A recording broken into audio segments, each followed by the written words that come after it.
sorry. So a person is usually measured by the company they keep.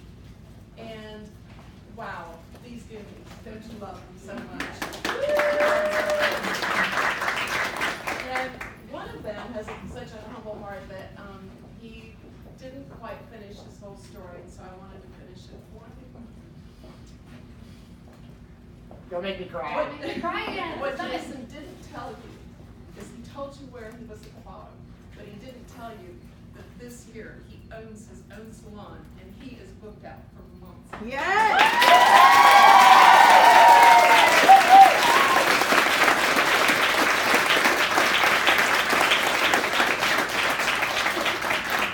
So we're very aware that everyone went to a lot of expense to be here, and we figured if you added like $300 for your travel, your travel expense, maybe $200 or $300 for your hotel, that you were spending actually $2.75 a minute sitting here with us. Did we deliver? Yes. We got to partner with Nadine Donovan.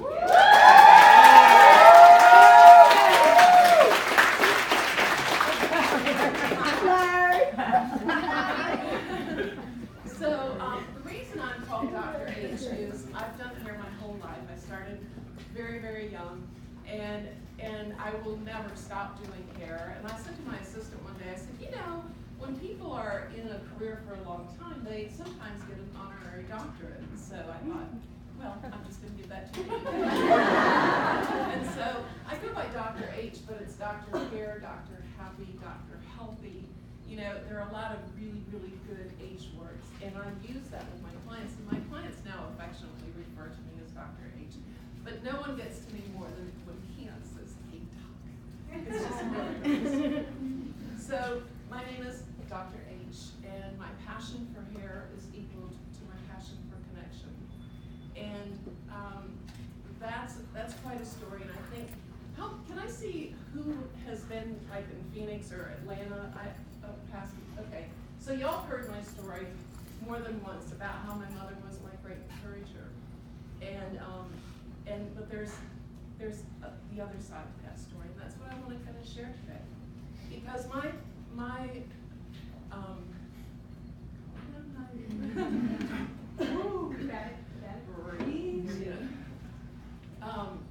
life started with broken connection. When my mother was dying, she asked me, she said, did I ever tell you about the day that you were born? No. And well, it turns out I have two older sisters. One is 12 years older and one is 8 years older. And we are Heather, Holly, and Heidi, which I always thought that was my name when she got mad at me. So when she gave birth to me, one of my sisters was sick, and she told me, well, your father wasn't dealing very well with staying at home with, you know, one of the sick sisters, and so I left and went home. Left? Yeah, I left you at the hospital.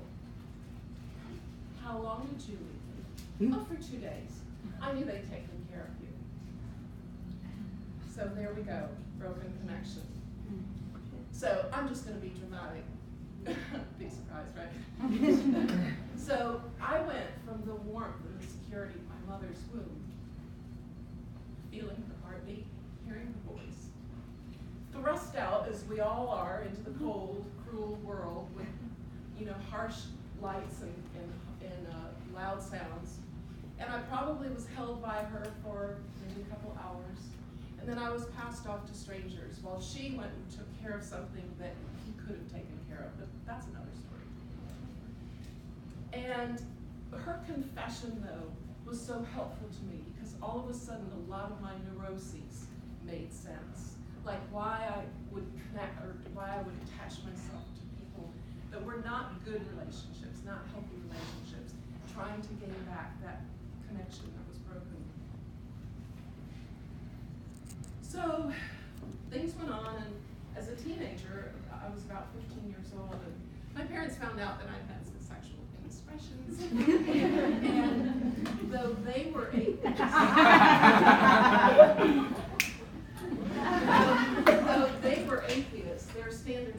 very, very high, and I had come in way under their standards. And so they felt like the best way to deal with me was to ground me for 2 years. So this was my life. I went to school. I came home, I went to my bedroom, did my homework. I was allowed to come out and join them for dinner. And it was a very quiet dinner when they would ask me questions like, did you get your homework done? Are your clothes clean? And then I would go back in my room. And it's like kind of being under house arrest in your own home. So, broken connection number 2. How I crawled back into their good graces, again, is another story. But I managed to. And I got married very young. I had a baby. And another connection that I longed for so much was with the divine. And when my child was 18 months old, that happened. I had that magnificent connection with Christ. And he flooded me with love that obviously I had not felt before. And out of that love, it was very confrontive to some choices that I had made. And one of them being, I can do this, one of them being harsh and unkind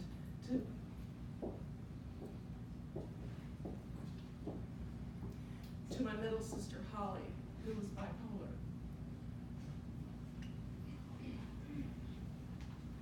So my heart full of love, I called my parents and I said, listen, this year for Christmas, and yes, they didn't like Jesus, but they liked Santa Claus, so we did Christmas.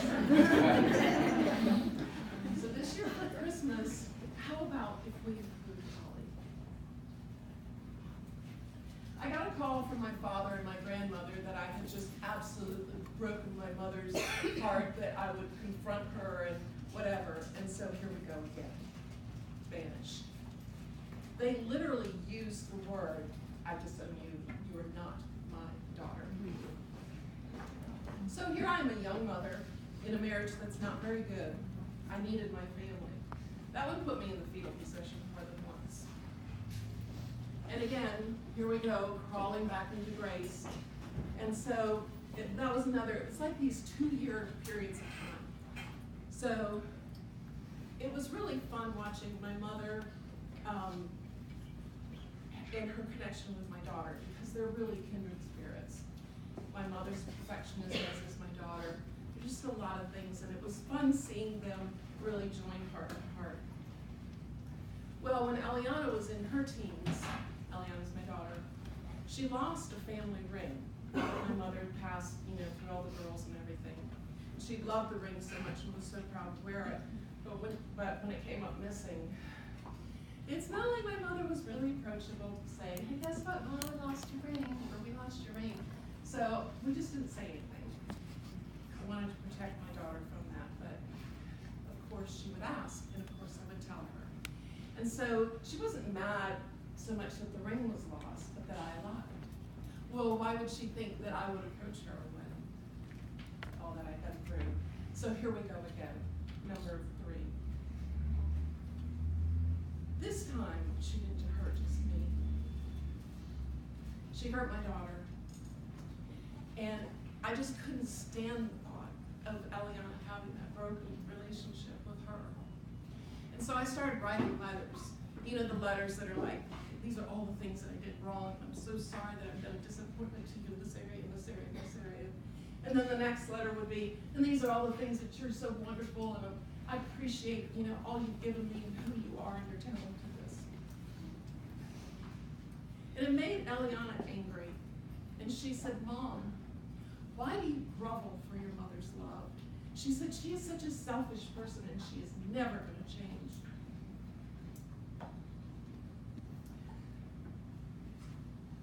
She called me a life, for one thing. She's my mother. But that umbilical cord never breaks. Number 2, she was the one that patted me on the hand throughout my life when she wasn't mad at me and said, Heidi, everything you touch, you make beautiful. And she was the one that sat in a chair for my first haircut. And it wasn't that she didn't care about her hair, she was very discriminating. But she trusted me. she knew a gift was in me. So the woman that called to life that passion for hair is perhaps also the woman that called to life the passion for connection. Because had I not gone through the anguish and the loneliness of being banished from the person I loved more than life, I don't know that I would be the hairstylist behind the chair that I am today. I'm not real good with like multitasking and connecting with a lot of things, but if you're in my chair, you are all mine. And I'm gonna give you everything.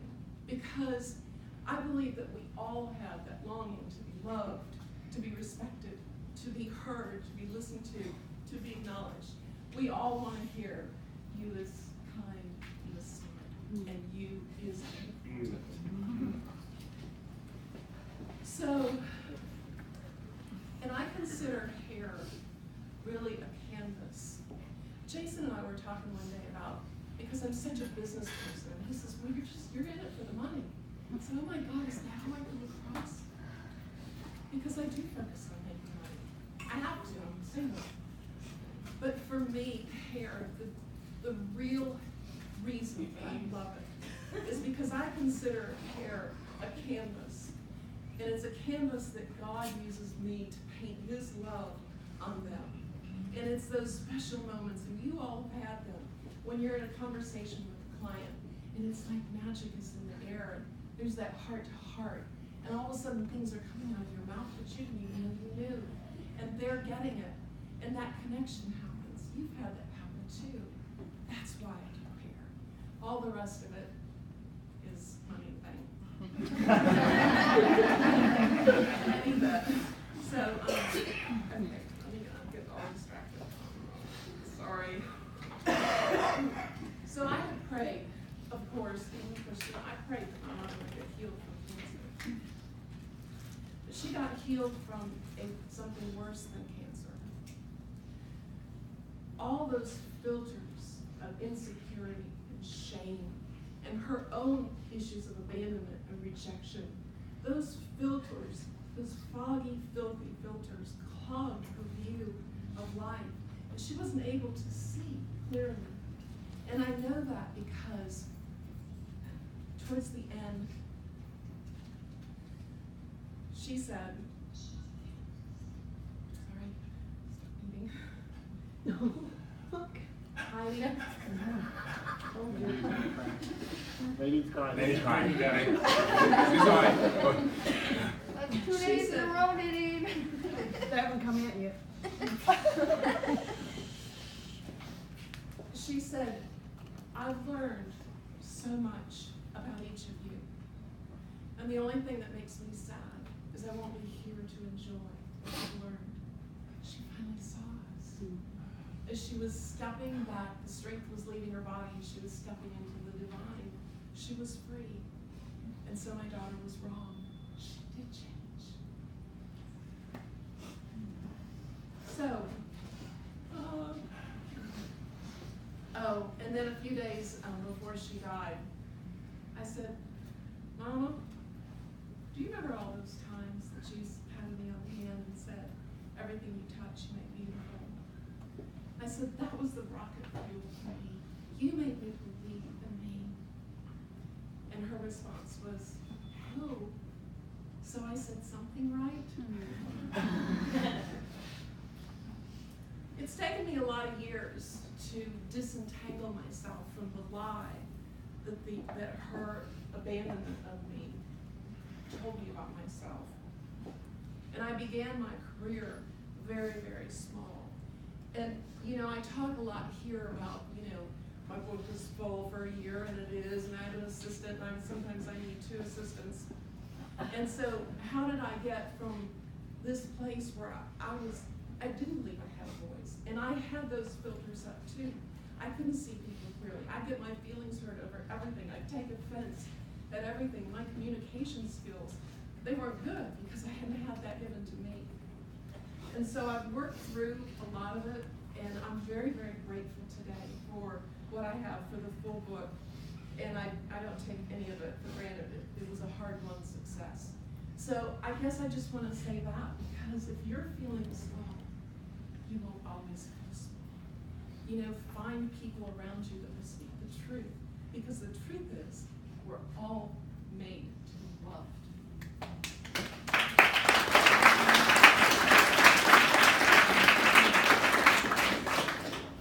So there was a time that I shied away from controversial subjects.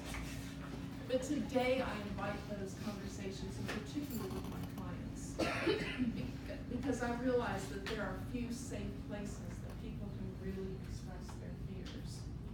And most bad behavior comes from insecurity and fear.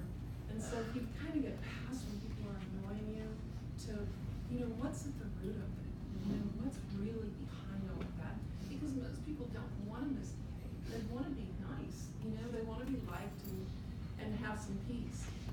But I'm also curious about, and I like to grow. I like to listen to others and listen to why they believe what they believe, even if what they believe is like so polar opposite to me that I would never touch it. But why did they get there? What was it that made them choose that belief system? And that's what's interesting to me.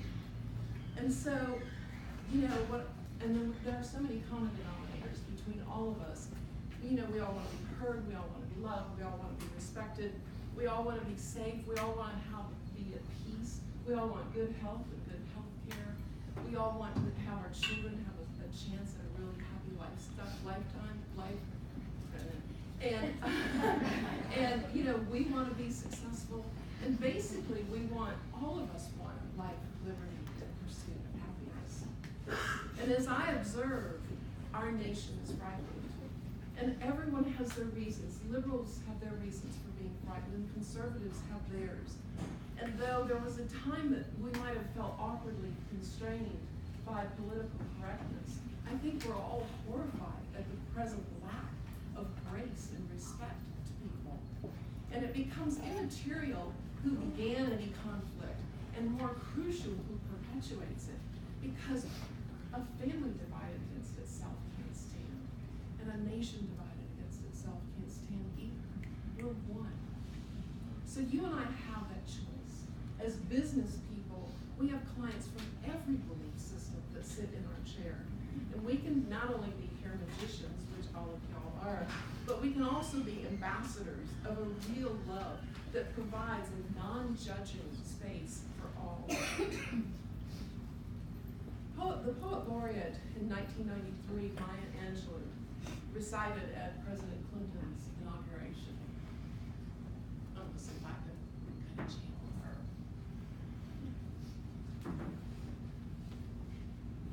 Here, on the pulse of this new day, you may have the grace to look up and out, and into your sister's eyes, and into your brother's face, your country.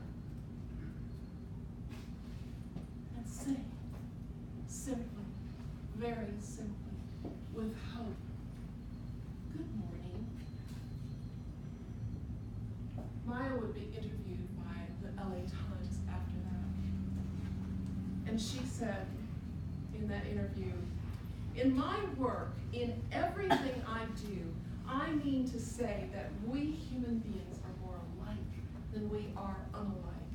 And to use that statement to break down the walls that we set up between each other because we're different.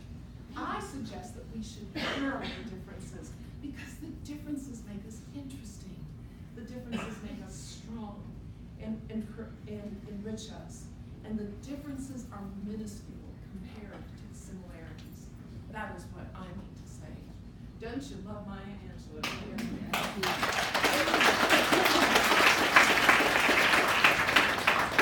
So as hairstylists, let all of us embrace those differences to a clientele that may extend from young to old, from conservative to liberal, from culture to country, from blue blood to blue collar, from dreamer to doer, from the hopeless to the happy, and all ethnicities, all sexual preferences, all faiths, all sizes and shapes, all income levels, from the high school dropout to the multi-doctorates, from the most imaginative to the most immovable.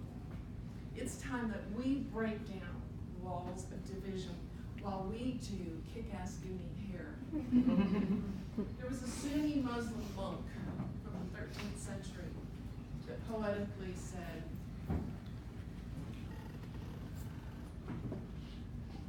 out beyond the ideas of right doing and wrongdoing, there is a field. I will meet you there. Now abides faith, hope, and love, and the greatest of these is love. Love you, honey.